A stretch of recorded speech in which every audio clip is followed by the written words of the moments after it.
श्रावण सुरू होणार म्हणलं की लगू होते ती म्हणजे नॉनव्हेज बनवायची आणि आखाड महिना हा पूर्ण आखाड पार्ट्यांचाच असतो. म्हणलं आज कधी नॉनव्हेजमधलं मस्तपैकी तवा अंडी मसाला बनवून तसं ती 6 अंडी मस्तपैकी अशी उकडून घेतली, सालं काढून ती अशा पद्धतीने चिरून घेतली. त्यावरती थोडंसं तेल टाकून ही अंडी थोडीशी फ्राय करून घ्यायची. वरून हळद, लाल तिखट, मीठ टाकायचं. त्यानंतर हिरवी मिरची, आलं, लसूण, कोथिंबीर, थोडं पाणी टाकून एक मस्त हिरवं वाटण करून घ्यायचं. अंडी छान फ्राय झाली की काढून त्याच तव्यामध्ये पुन्हा तेल घालून जिरं आणि भरपूर सारा बारीक चिरून घेतलेला कांदा घ्यायचा.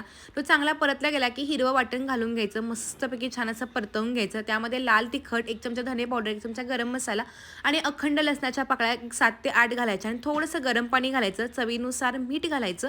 आता गरम पाण्यामुळे हे मसाले अजिबात खाली चिकटत नाहीत. छान तेल सुटेपर्यंत हे मसाले भाजून घ्यायचे. पुन्हा थोडीशी गरज वाटली की पुन्हा थोडंसं गरम पाणी घालायचं.